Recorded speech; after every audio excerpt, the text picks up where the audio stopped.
我刚嫁给我老公，他就要我出30万给小姑子买礼服，我不哭不闹，欣然笑着把钱转给了他。之后我老公逢人就说我是个好拿捏的。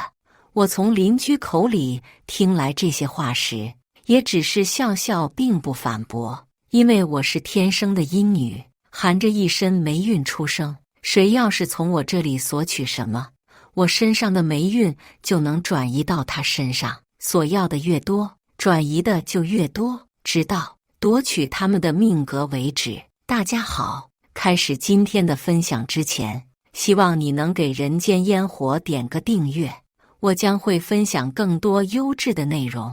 你真是反了！他怒吼着，紧接着又是一记耳光甩在我脸上。我惊愕地捂着脸，没想到在这种时候，他不仅没有为我辩护，反而动手打我。你平时就是这样对待他的吗？公公的声音透露出不满和责问。大儿子，你没事吧？婆婆也急忙走到我老公身边，关切地检查着他是否有受伤。哎呦，我的儿，没吓着你吧？我冷笑着看着眼前这一家人，既然我连上桌吃饭的资格都没有，那大家都别吃了。刘青青，你还没闹够吗？老公愤怒地转身，再次抬手想要打我，然而他的动作被我轻易地预判并挡下。我顺势抓住他的手腕，一个利落的擒拿动作将他制服在地。他被我牢牢锁住关节，疼得比牙咧嘴。你凭什么这样对我？不仅不帮我，还对我动手。我愤怒地踩了他一脚，这一脚是为了你刚才打我的那2巴掌。在拳馆长大的我，对付这种小角色根本不在话下。爸爸从小就教导我，面对欺负要以牙还牙。就在我抬起腿准备踩下第2脚时，婆婆突然扑过来，紧紧地抱住了她儿子。你这是要干什么呀？真是要造反了吗？儿子，快起来！她边说边急忙扶起他，并拍打着他身上的灰尘。我们高家没有你这样的媳妇，赶紧给我离婚！离婚！公公指着我，气得直跳脚。好啊，离婚可以，但我陪嫁过来的房子、车子，还有那一箱金条，我得带回去。我瞥了眼门外的豪华跑车，又环视了这个房间。哼，想得美！你的东西现在就是我儿子的，你们结婚时，这些都成了我儿子的。我看你就是厚脸皮，一直赖着不走。我当初真是瞎了眼，怎么会让小才娶了你？婆婆心疼地看着她儿子，同时狠狠地瞪了我一眼。结婚前，爸妈为了让我婚后生活无忧，特意准备了一辆跑车，还在郊区建了一栋2层小楼，并且给了一箱金条作为我的嫁妆。这些都是我的婚前财产，名字也是我的。现在既然要离婚，我当然要全部收回。还有一箱金条，你们放哪儿了？我无视婆婆的恶言恶语，继续追问。都用完了，要钱没有，要命一条。我那混蛋老公也加入了对付我的阵营，曾经的温柔体贴消失无踪，取而代之的是一副无赖的模样。别说废话了，明天就去办离婚！我冷冷地打断了他们。这时，他们似乎突然想起了什么，我老公和公公婆婆3人开始窃窃私语，随后他们看向我，露出了诡异的笑容。离婚？刘青青，你敢离婚吗？即将成为我前夫的这个双面人似笑非笑地看着我。这有什么不敢的？我反问道。你现在还怀着我的孩子呢？他冷笑着说。他在胡说些什么？我怀着他的孩子，我自己怎么都不知道。你疯了吧？如果我怀孕了，我自己会不知道？我反驳道。你看看这个。他从衣服里掏出一张皱巴巴的报告单递给我，报告单上清楚地写着，已怀孕2个月，1周前，你早上正要出门上班时突然晕倒了，我送你去医院，当时就查出你怀了我的孩子。我本来没打算要这个孩子，想找个机会让你流产，没想到现在他倒派上了用场。”他得意地说着，“真是个卑鄙的男人！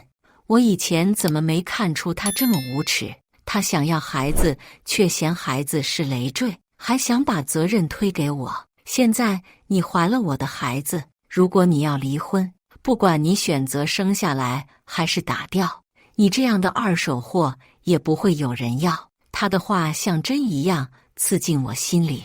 你的嘴真是比下水道还脏。这几分钟的对话让我彻底看清了他的真面目。然而，怀孕的消息确实让我震惊，我的愤怒也因此平息了不少。在我的身体里，有一个小生命正在成长。此刻，我没有心思去理会那些混蛋。我首先要确认这个消息的真实性，毕竟谁知道这是不是他早就准备好用来骗我的把戏。他在我这里已经没有任何信用可言。高有才，你给我听好了，离婚是肯定的，到时候我会通知你。我留下这句话，转身就要走，却被二姑拦住了。你们夫妻之间的事我不管，但今天是大年夜，你搅了大家的兴致，总要给我们一个交代。我们辛辛苦苦准备了一大桌子菜，你说掀就掀了，难道要我们喝西北风吗？二姑不满地说道。你还有脸说这一桌子菜？我本来已经平息的怒火再次被点燃。我天不亮就起床收拾菜的时候，你在哪里？别人吃着热腾腾的早饭，而我忙着收拾屋子的时候，你在哪里？我一个人在厨房忙活了一下午，准备这一大桌子菜的时候，你又在哪里？不用说，我也知道，你在被窝里睡得正香，和那些叔叔婶婶们聊别人的闲事，嫌弃我这个城里来的大小姐干活就喊累。你有什么资格质问我？说完这些，我深吸了一口气，一把推开他，头也不回地上了车，留下一地的狼藉和一群面面相觑的人。很久没有睡过这样舒服的觉了。自从和高有才结婚之后，每天早上要给他做早饭、熨衣服，晚上下班回家又要做晚饭，又要给他准备热水泡脚，等到他睡着了，再去处理剩下的工作。有的时候甚至1、2点才能睡觉，而第二天又要早起。之前，无论是我们谈恋爱的时候，还是结婚之后，他都是认真又上进的一个人，对我也很温柔。他能够包容我的任性，体谅我的辛苦，我以为这就是爱。我心甘情愿为他操劳一些，我以为他是懂我的，是关心我、体谅我的。可是这一切都在今天破碎了。一个谎言被戳穿，就像一面镜子碎裂了，看到了他隐藏在面具下真实的嘴脸。原本我们结婚之前就应该先去老家看看他父母，但是因为疫情影响，直到今年才能和他回家好好过个年。没想到刚一到他家，他和他家里人就送了我一份大礼。宝贝，爸妈那边住的老房子漏雨了，找人修了好几次也修不好。你看，你在郊区的房子空着也是空着，老人家身体不好，受不了湿寒，不如让他们搬过去住吧。青青，我每天上班不方便，你看咱们要不再买一辆小车给你平时代步用，小车好开还漂亮，这辆跑车我开吧，在同事面前也有面子。昨天妈给我打电话了，说这金条放我们手里不安全，她帮我们保管，这样你也放心。现在想想他当初对我说的那些话，只觉得下头恶心。在家里柔软的床上睡到自然醒，房间特意拉了窗帘，阳光没有很刺眼。这几天的操劳让我浑身上下都十分酸痛。房间里有淡淡的香味，说不上来是什么味道，只觉得温暖又慵懒，让我还想闭上眼睛再睡一会儿懒觉。还是起来吧，今天还有很重要的事要去做。走出房间，来到楼下，餐桌上已经摆好了热腾腾的早餐。青青，你醒啦！我刚想说话，就被外面一挂噼里啪啦的鞭炮吓了一个激灵，差点忘了，今天是大年初一。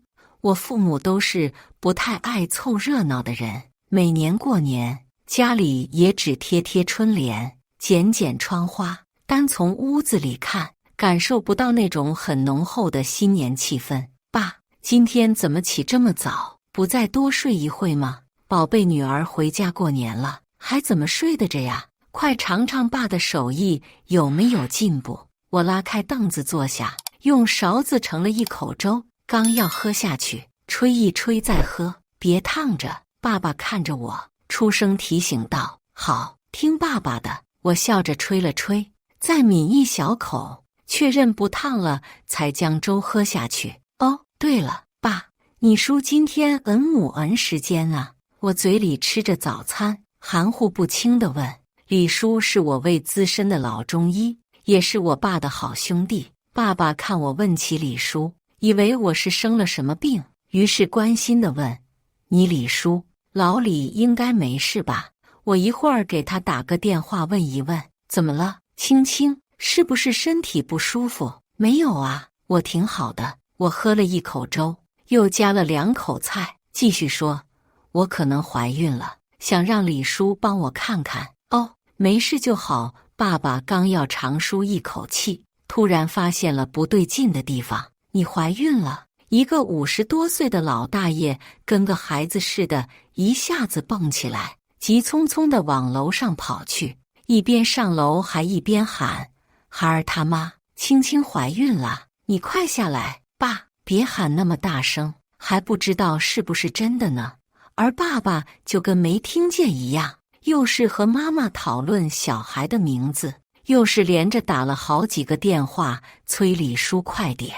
从脉象上来看，应该是有喜了。李叔一边给我把脉，一边调整着因为一路小跑着过来而变得急促的呼吸。哎呀，我就说嘛，让你快一点，快一点，你还慢悠悠的。爸爸在一边掐着腰站着，眼神关切地在我和李叔之间来回打量。青青就跟我亲闺女一样，我能不着急吗？这已经很快了，好不好？李叔白了我爸一眼，继续认真地给我检查身体。只是李叔皱了皱眉，沉思了一下，还有什么问题没有？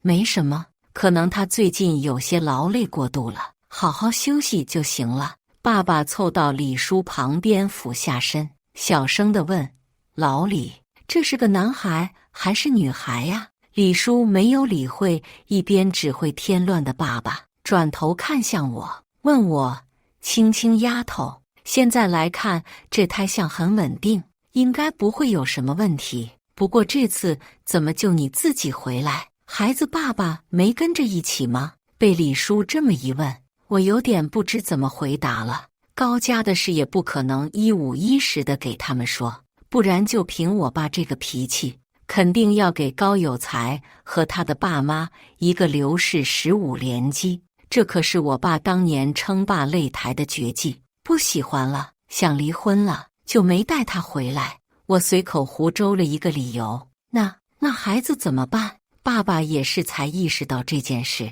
想了一想，说：青青，该不会这个小子对你不好，欺负你吧？我去给他天灵盖拧下来。你呀，能不能不要天天嚷着拧人家天灵盖？妈妈看着这样的爸爸，也是感到很无奈。青青也不是小孩子了，凡事他自己能拿定主意。倒是你，都50多岁了，也没有一点做父亲的样子。可怜这个小生命，他来得这么不合时宜。可他也是一条鲜活的生命，可惜这个孩子，我不打算留下。孩子，不要怪妈妈对你心狠手辣，要怪就怪你有个混蛋的爸爸。李叔表情严肃地沉默了一会，说：先不要急着做决定，孩子，你再好好想一想也来得及。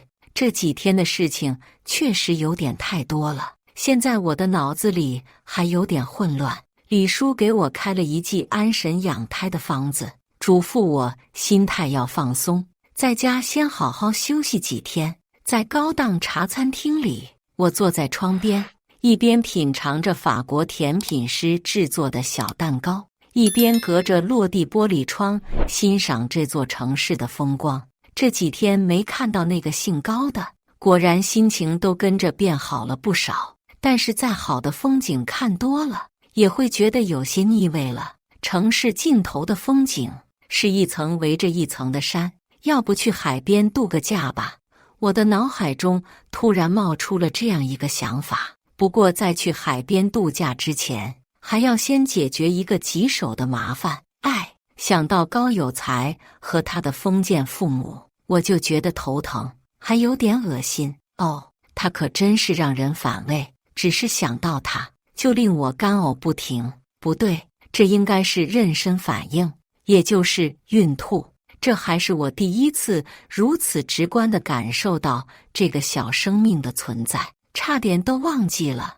我现在可是个孕妇。我轻抚着小腹，试图去和肚子里的小生命沟通。如果他知道了他的父亲是一个那样的家伙，会不会认可我打掉他的决定呢？现在优先考虑的还是处理高家和收回我嫁妆的事。看他们之前的态度，想要他们老老实实的把东西还回来是不可能的了。那我就只能使用点非常的手段了。我拿出手机，拨通了联系人里房产中介的电话，电话很快就接通了。听筒里传来了中介热情洋溢的声音：“你好，李小姐，阳光中介很高兴为您服务，请问有什么可以帮您？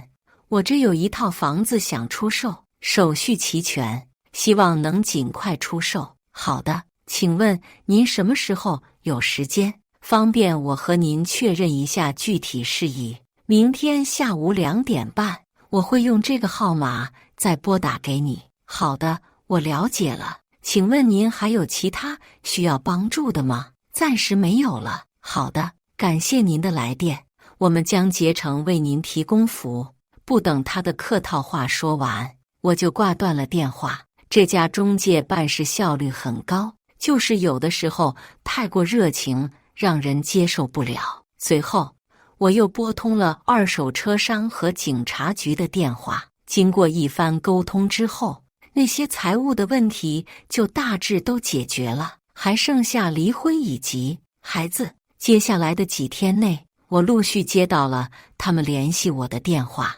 中介那边回复我，看房的时候遇到了些小问题，不过在他的一番努力下，还是让客户爽快地买下了这栋房子。接下来只要稍微打扫一下就可以住了，让我不用操心。专业的事情果然还是要交给专业的人来做。这办事的效率和成果让我不禁想为那位热情的中介点一个赞。二手车商那边倒是稍微遭遇了一些阻碍，高有才一直在阻挠，说什么也不愿意交出车钥匙。收车的人实在没办法，又打电话来联系我：“姐，真是不好意思，又要打电话来麻烦您。”“没事，说吧，这次又遇到什么问题了？”“这个车呢，我已经看过了，各方面都没什么问题，保养的也不错，就按照我们之前谈好的价格来走。不过这个车现在因为没有原厂的车钥匙，这个比较难办啊。听你的语气，这个小小的难题你是能解决的，对吗？这种事正常是不让往外说的，这也就是看您现在遇到了点困难，想尽快帮您解决这个问题。什么条件？说吧，您可真是个痛快人。现在车子我已经看过，你也确定要卖了。因为这个车钥匙的问题，我要多收取一部分手续费，如果您能接收，那明天就能给您打款。行，没问题。没有丝毫犹豫，我很爽快地答应了下来。好好的房子和车就这么卖了，我的心里也是十分心疼的。这中间亏损的钱可不是笔小数目，但是这样可以快速地解决这些麻烦，心疼就心疼吧。至于那箱子金条，在我给警方提供的详细线索下，没有几天就在高有才老家的衣柜底下找到了那笔钱，把重要的东西收进衣柜里，这是他一直以来的习惯。现在只要办了离婚，一切就可以尘埃落定了。今天我没能睡到自然醒，因为有群苍蝇追到我家里来了。刘青青，你别不知好歹，在外面野了几天，我不和你计较。你现在回来给我磕头认个错，我还可以考虑原谅你。外面的高有才母子看起来已经没有了往日的风光，宛如两条灰头土脸的丧家之犬。车子已经被我卖掉了，也不知道这么远的路他们怎么过来的，我还以为是谁家的狗不拴链子就在这儿乱吠。你大概是从小到大从没被人这样说过吧？高有才的脸色铁青，指着我半天也没憋出一句话来。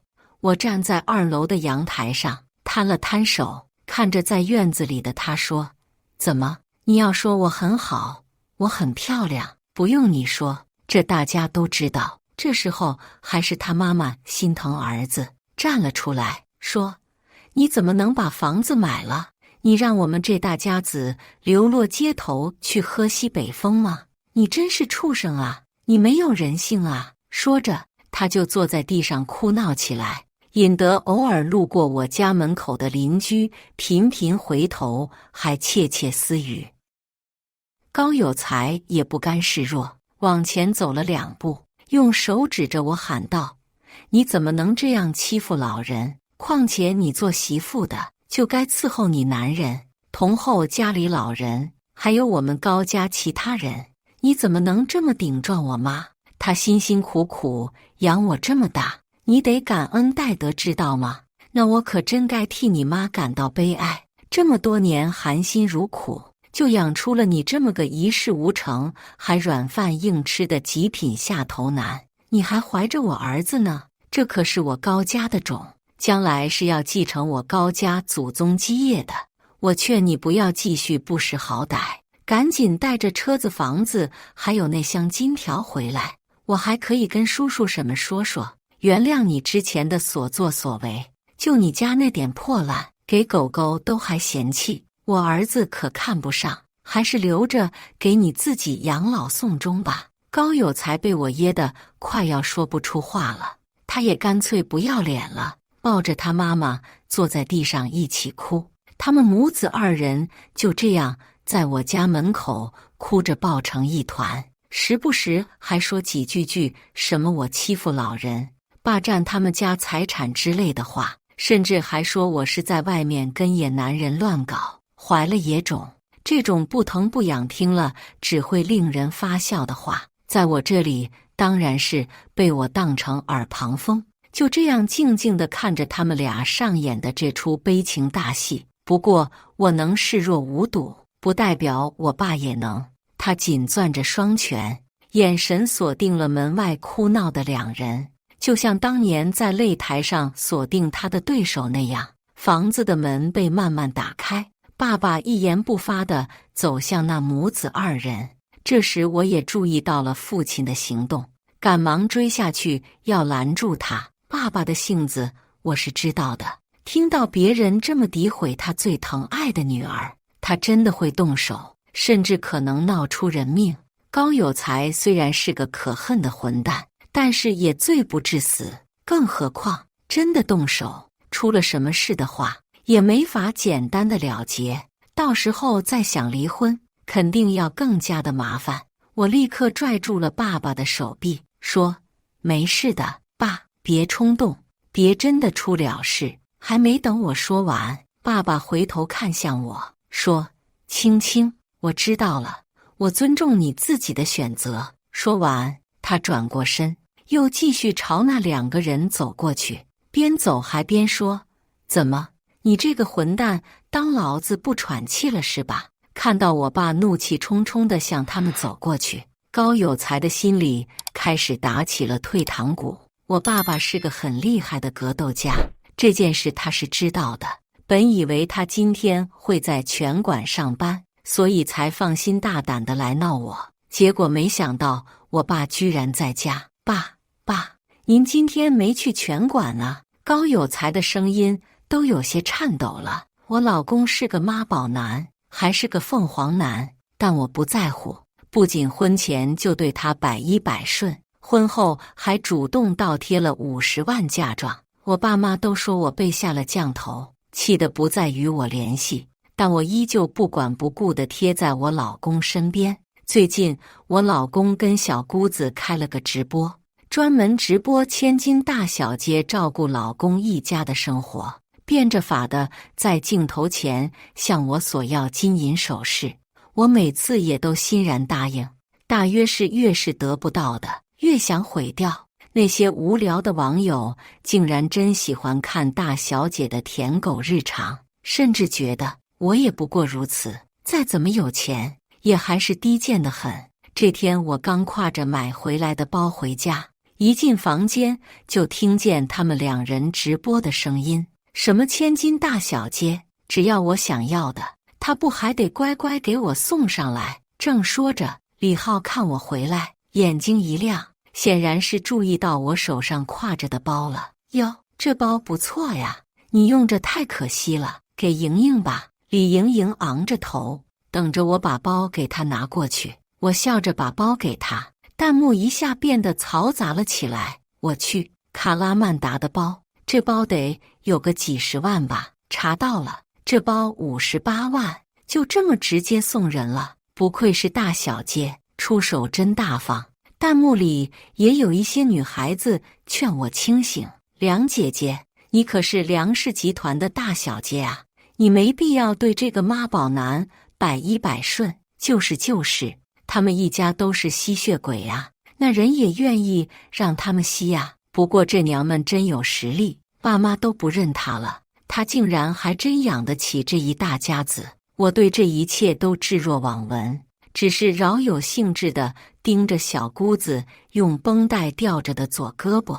妹妹胳膊怎么了？可别提了。李莹莹脸色羞得一变，嫂子，我不要诗雅的礼服了。她跟我相冲。半个月前，李浩突然跟我说，李莹莹要30万买诗雅的礼服，只因为公司老总要带她参加个宴会。李莹莹想在宴会上大放光彩，只是这光彩她确实放了，但宴会刚结束，她就踩到了裙摆，从楼梯上滚了下去，胳膊摔骨折了。她也因此错过了公司的外派机会。想到这，李莹莹的脸色阴沉了几分。我抿嘴一笑，低声又哄她：妹妹，那你拆石膏后可好好养着呀，可别留疤了。李莹莹眉头一皱，担心地看着自己包得跟粽子一样的胳膊，随即凶巴巴地命令我：你赶紧给我找家好的去扒医院。我应了声，试探地问：那医疗费？李浩不耐烦地打断我：你来出。当然。我脸上的笑容真诚几分，我会给他找到最好的私人医院。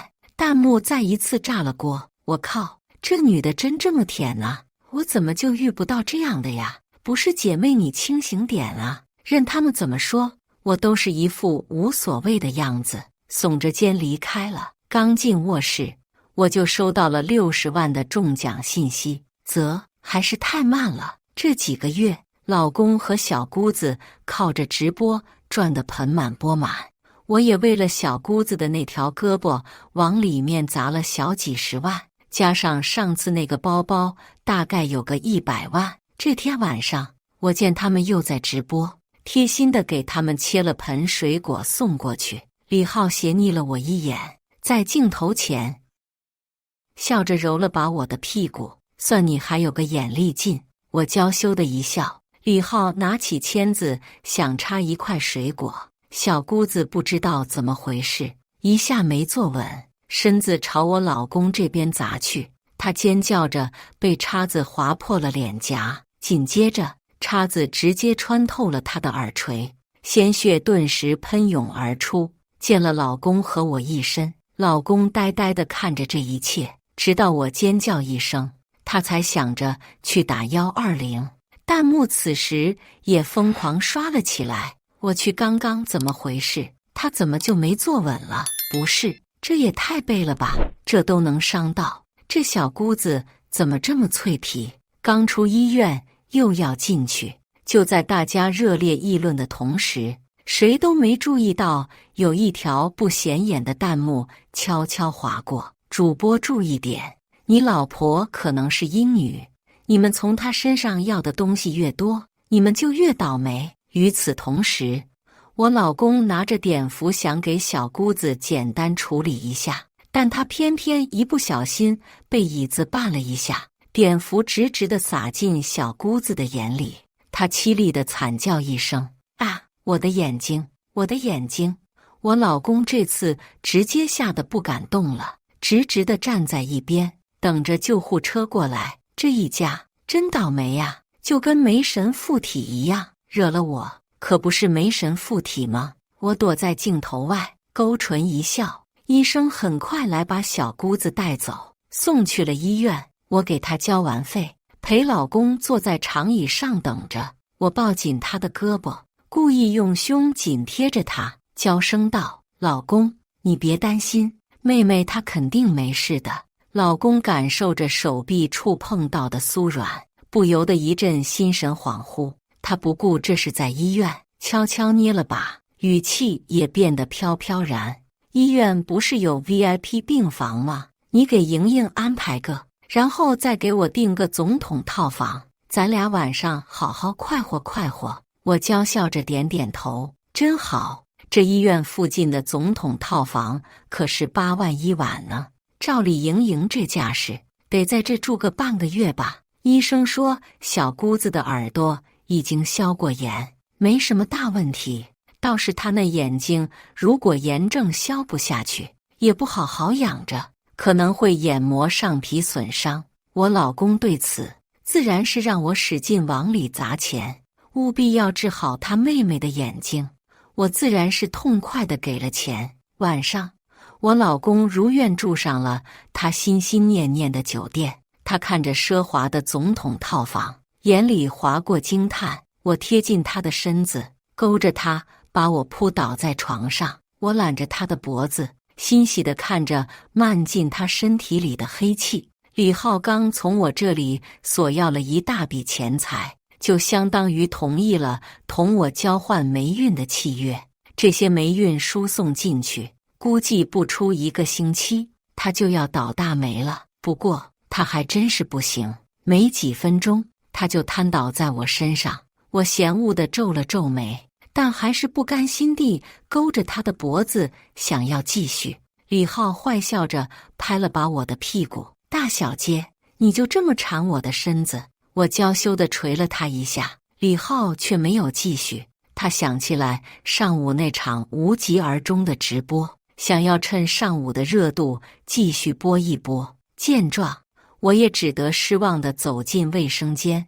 这2天转的霉运有点多，我一时有些承受不住，需要好好消化一下。李浩还躺在床上，大敞着胸膛，就开起来直播。直播间的观众看着他胸前的抓痕，不怀好意地问：哟哟哟，妹妹还在医院，你们就搞上了？主播，大小姐的滋味怎么样？那滋味别提了。李浩悠悠地回答：还大小姐在我身下，她也不过如此。哟，得吃哥命真好啊！此时，连续好几条相同的弹幕闯入李浩的视线。主播，你老婆是阴女，她会把霉运传给你的，你会死的。主播，你老婆是阴女，她会把霉运传给你的，你会死的。主播，你老婆是阴女，她会把霉运传给你的，你会死的。李浩皱了皱眉：什么阴女？阴女就是含着阴气和霉运出生的女子，她们的霉运不能消除，只能转移。你向她索要的越多，她就会越幸运。当你身上的霉运积攒到一定程度后，你的八字就压不住你的命格上的霉运，人也会惨死。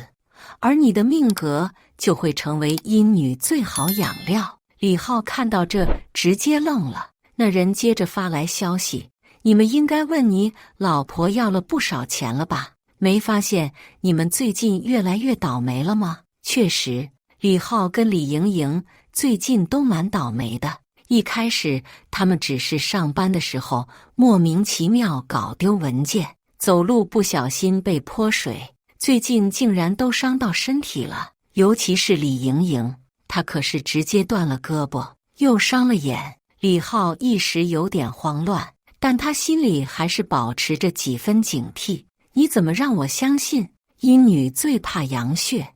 你今晚在她喝的东西里加几滴你的血，她身上必会冒出黑烟，到时候你自然信了。我从浴室出来的时候，老公给了我一瓶可乐，我欣喜地朝他笑笑。老公，你怎么知道我想喝可乐？想喝就赶紧喝。李浩的眼睛紧紧盯着我，我在他的注视下忽然捂住自己的肚子。该死的，肯定是刚刚没消化好，肚子里的煤气正在翻江倒海似的闹腾。老公，我肚子疼。说着，我就急匆匆地跑进卫生间，努力运转全身的气息，才将这股感觉压下去。而外面的李浩则是一阵焦急，他不肯喝呀。肚子疼会不会是装的？难道他真的是阴女？不是，阴女都长这么艳吗？先前那人则是劝他别急，想办法让他喝下去。李浩眼珠子一转，等我出来时，他立马凑上来说，反正有可乐，要不明早吃汉堡？好呀。李浩默默松了口气，紧接着在平台上发出预告，明天上午10点半来我直播间看阴女真面目。他这一举动吊足了观众的胃口。婆婆知道小姑子受伤的事，一大早就给老公打来电话：浩浩，你怎么照顾的莹莹啊？她这眼睛到现在都红着嘞。红着？她怎么知道莹莹眼睛红了？老公怕小姑子眼上的纱布被婆婆摘了，赶忙叮嘱她：妈，你可别把莹莹的纱布掀开呀，会感染的。那天天捂着也不怕捂烂。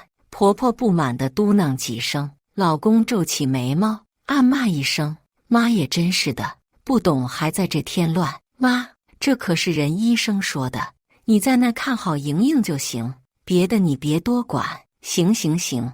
婆婆没好气地应着，啪的一下就挂断了电话。老公大早上被婆婆拱出来一肚子火，见我还躺在一边，一下就把火发到我身上。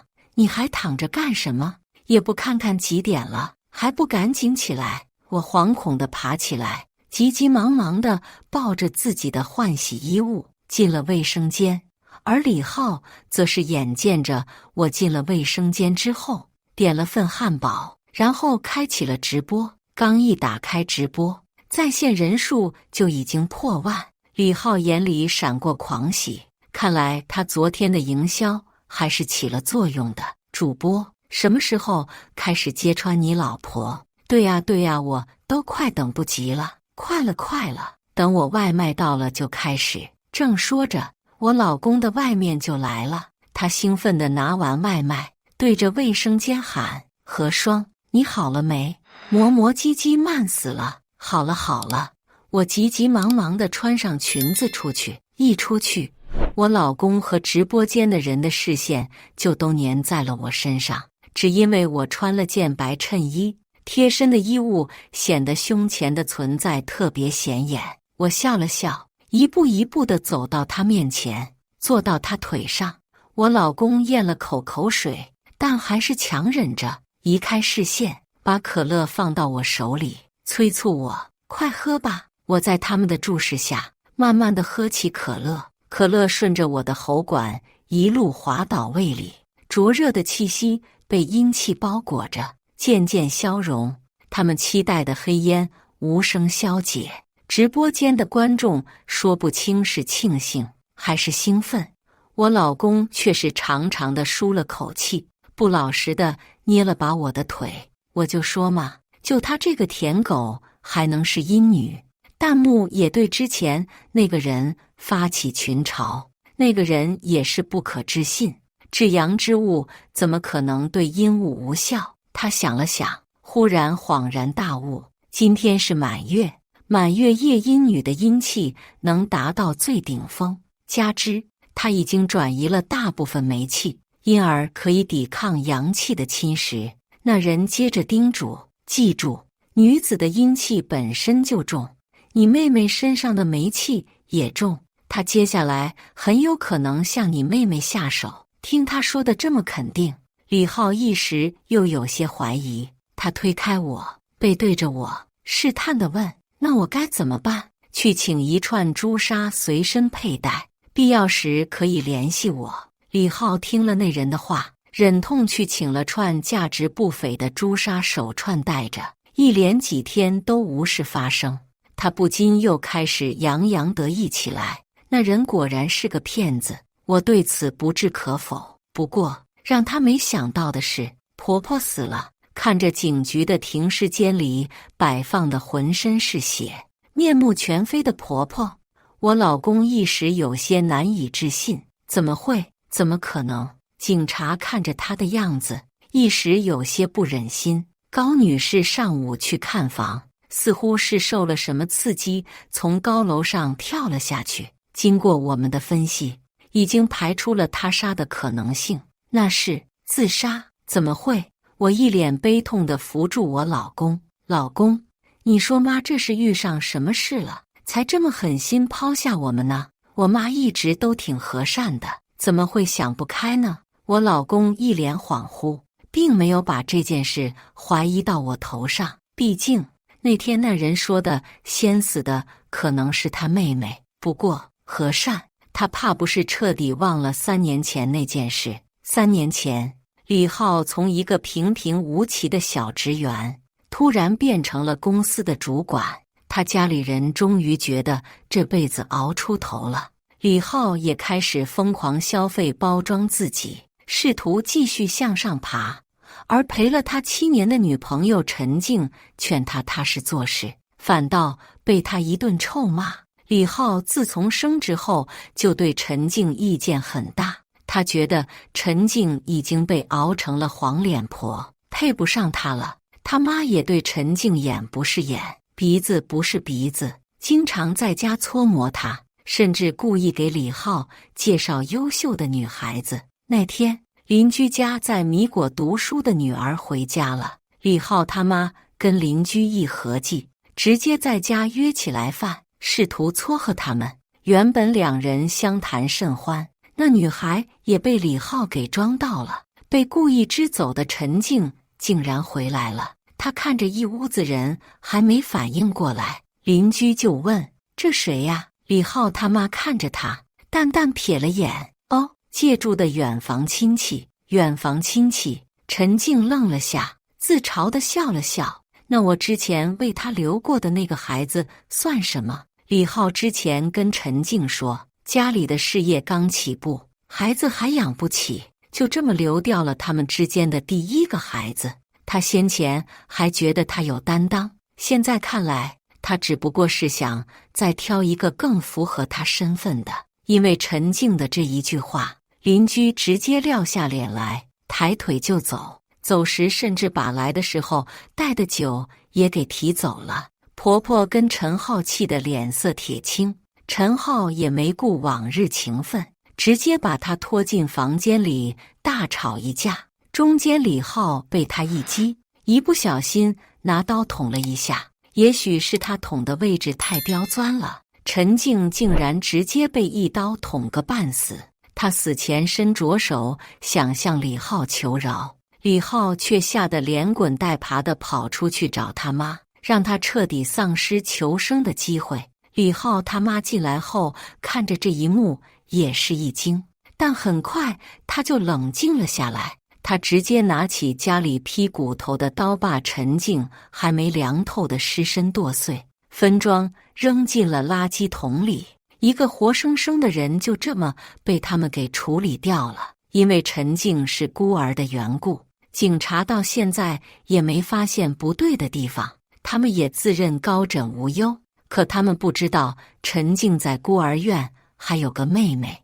我本来没想这么快吃了她的，可谁让她先发现了呢？我去到医院后，婆婆正心疼地看着自己的闺女，见我来了，她眼睛一亮：“你赶紧给莹莹买套适合休养的房子，再多给她请几个好的保姆照顾她。”我正愁着身上的霉气跟阴气该怎么尽快转移，没想到婆婆给我解决了。我欣喜地点点头，被婆婆推搡着去了医院周边有名的富人区。她指了指最高最豪华的一栋房子，命令我们莹莹要住就要住那套最好的。我看着顶层的房子，喟叹一声，那可是1300万啊，应该能换她吃掉一个人了吧。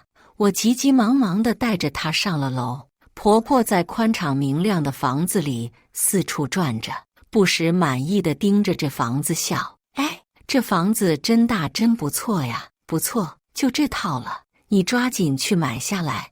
我花1300万买来的房子，能不好吗？”婆婆挨个房间看着，我坐在客厅喝着茶水，默默计算着时间。忽然，她惊呼一声，拿着一个相框出来，面色有些难看：“你认识陈静？”我看着上面我和她的合照，惊讶地捂住嘴：“哎呀，怎么就被你发现了呢？我还想多瞒几天呢。”我脸上露出一个艳丽的笑容，然而婆婆却笑不出来，因为她分明看见我背后出现一个裹着浓密的霉运的女子。仔细一看，那正是我。我看着她，漫不经心地问：“你们只知道陈静是孤儿，那你们知不知道她在孤儿院还有个妹妹？”我不等她说话，自顾自地说：“看来是不知道了。姐姐让我和人好好相处，不要随便伤人。现在她不在了，也无人能约束我了。”我看着婆婆煞白的脸，一步一步地逼近她，直到瘫软着身子跌坐在地。“怎么了，婆婆？你怕什么呀？你不是想给莹莹买房子吗？来呀！”婆婆剧烈地摇着头，苦苦求饶：“不看了，静静的死是个意外，你放过我好不好？”“不好！”我的脸色猛地冷了下来。“就这么放过你？那我之前的付出岂不是喂了狗了？姐姐知道也要恨我了。”婆婆见我脸色大变，心下一沉，不知道哪来的勇气，一把推开我，直奔大门而去。我看着她头顶鼓鼓冒出黑气，还有命格上晦涩厚重的霉运，兴奋地抿了抿嘴唇。我朝着虚空随手一抓，就把婆婆的魂从身体里薅了出来。她尖叫一声，想要逃离。我按着她的身体，看着她惊恐的眼神，缓缓笑了：“你是怎么分尸的来着？”啪嚓，一刀下去，婆婆痛苦地嚎叫起来：“啊！”我这裹挟着阴气的刀剁在她的灵魂上，让她感觉自己似乎要被劈裂了一样生疼。但我依旧不放过她。我拿霉运和阴气捏了具黑不溜秋的身体，粗暴地把婆婆的魂塞了进去，然后我像她那天分尸一样，一下一下把她剁成了稀碎的肉块。空旷的房间里黑气弥漫，剁肉的咔嚓声和婆婆嘶哑的吼声震得黑气不断翻涌，直到我把她剁得稀烂。婆婆也依旧保持着意识，灵魂上的疼痛逼得她快要崩溃了。“儿媳妇，求你，我错了，你错了，你当然错了。我姐姐那么好一个人，竟然被你们那样对待。”我愤怒地把她破碎的魂体放回身体里，在她绝望惊恐的叫喊声中，我操控着她从高楼坠下。我让她亲身感受着身体筋骨断裂的痛感，又看着自己的尸体被摔得稀巴烂。她的精神终于禁不住折磨，变得垮烂。我这才满意地咬碎了她的魂体。清洁工已经处理完了，下一个也该轮到那只愚蠢的伥鬼了吧。自从得知了婆婆的死讯，老公的精神状态一直浑浑噩噩的。我特意请了个佣人来照顾她，万一她一个想不开，直接随婆婆去了，那我还怎么给姐姐报仇？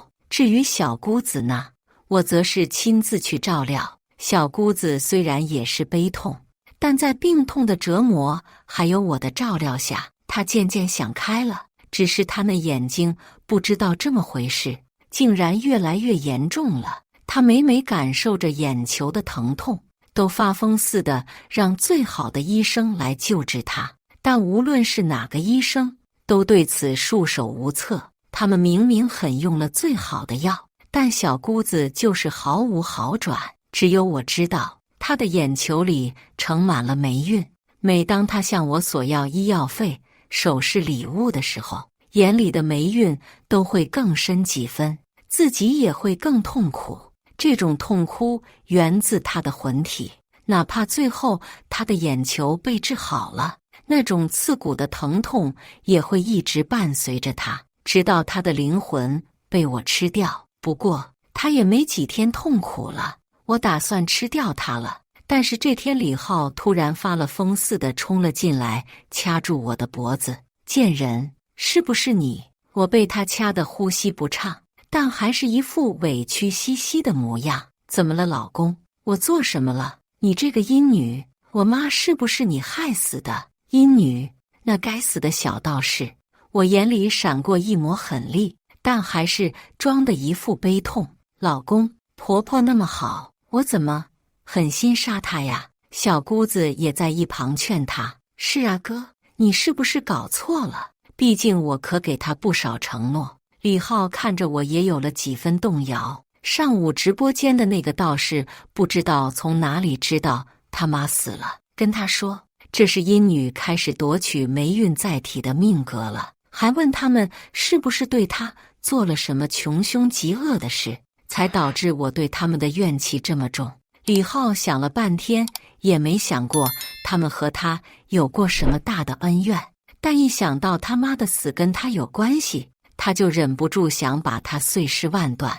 但此时看着我楚楚可怜的表情，他终于还是松开了手，恶狠狠地说：你最好跟这事没关系，不然老子打死你！我捂着脖子，大口大口喘着粗气，保证自己跟这事没关系。李浩冷哼一声，夺门而出。我看着他的背影，眼神阴狠，不能再拖了，这事必须尽早解决。小姑子的眼睛问题越来越严重，李浩也跟着着急。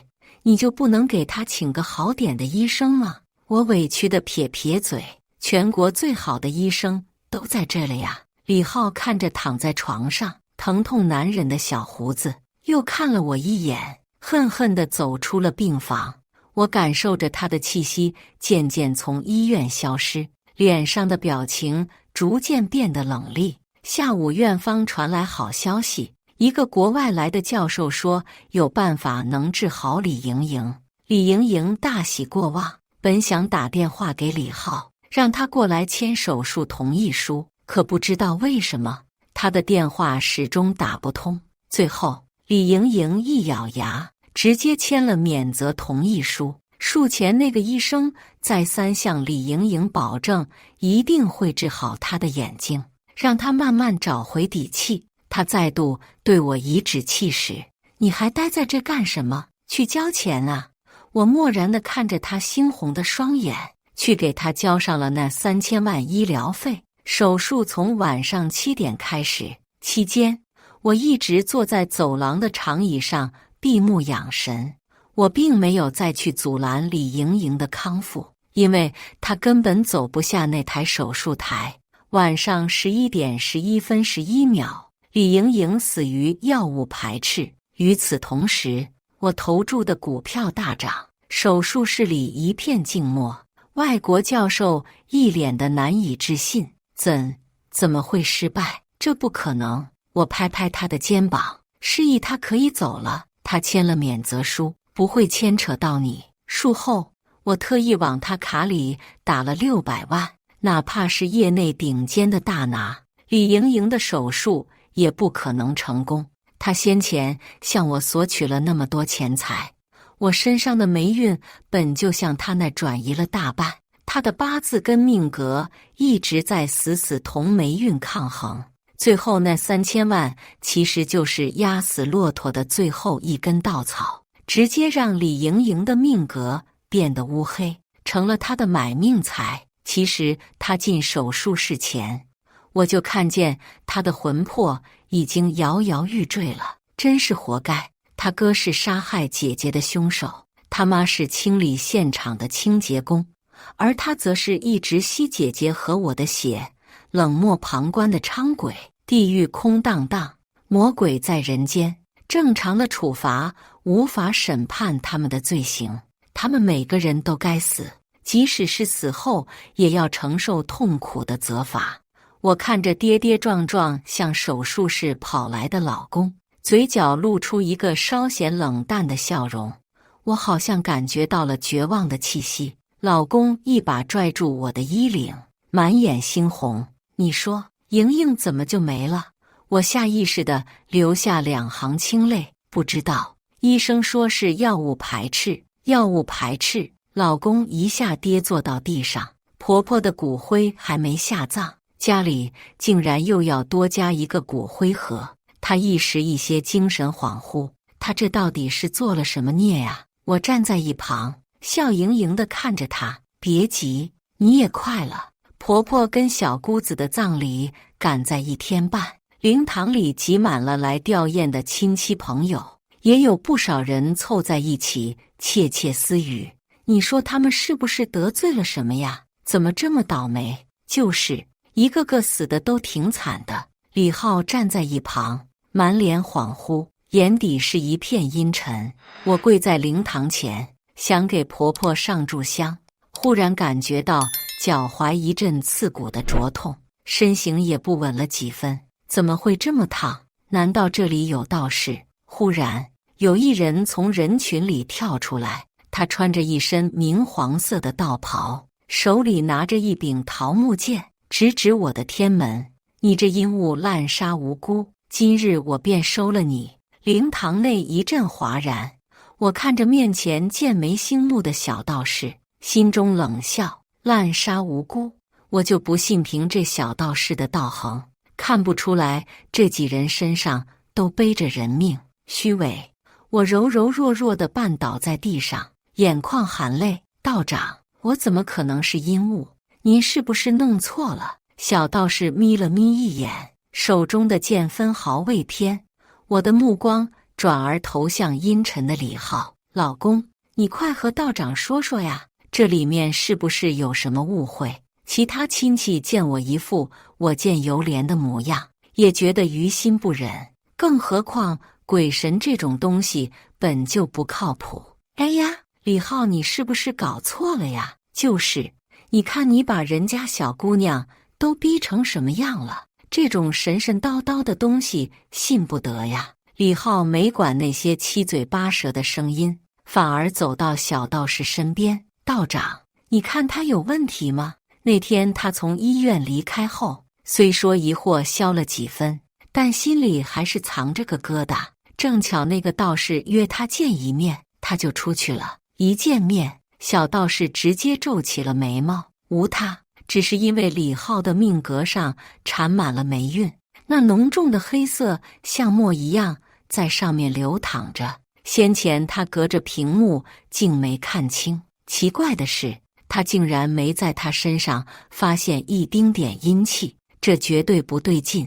小道士拿出一杯符水放到李浩面前，让他滴一滴血进去。这是做什么？看你身上有没有阴气，外相会骗人，但血绝对不会。李浩犹豫了一下，还是往里面滴了滴自己的血。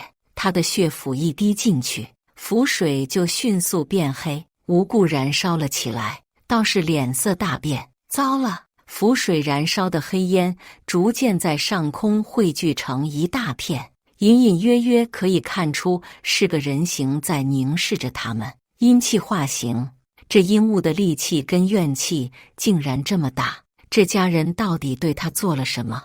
李浩早就吓得跌坐在地，眼见着那阴气伸着手向他抓来，小道士一把拽住他的领子，把他提到一边，这才躲过一边。那阴气见到手的猎物没了，心中猛地升起一股气焰，一掌向小道士拍去。小道士抬剑一挡，手上瞬间被阴气缠上，刺骨的寒冷和阴邪的霉运让他眼间失去片刻清明。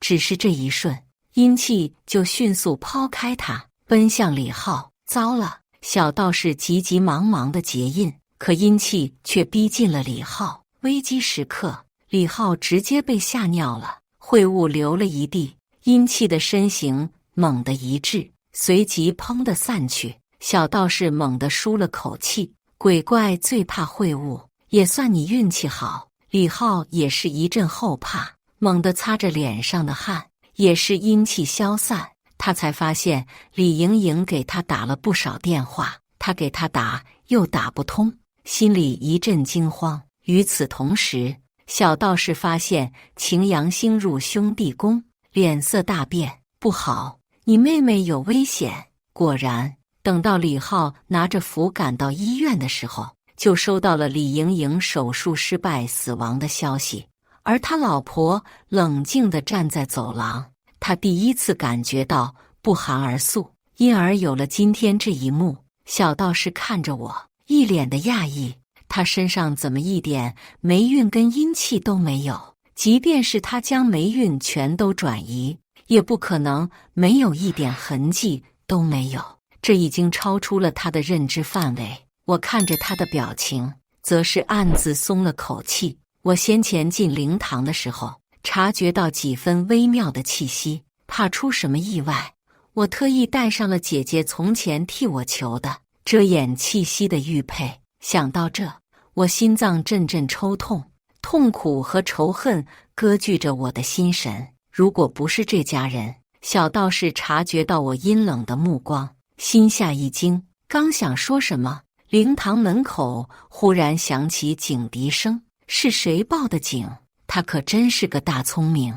警察一进来就看见了道士拿着的剑，顿时冷下表情，把他扣了起来。小道士被压着，不断争辩：“警官，他是阴物，我这是在救人。”李浩也在一旁附和。警察嗤笑一声：“这都什么年代了，还鬼鬼神神。”随即以传播封建迷信和扰乱治安的名义拘留了小道士。还是社会主义好啊！我感叹一声。李浩失去了最后的依仗，则是一屁股跌倒在地。我起身扶起他，靠着他的耳边低低控诉：“老公，你太让我心寒了。”李浩吓得一激灵，想挣脱我的手，却被我死死拽住。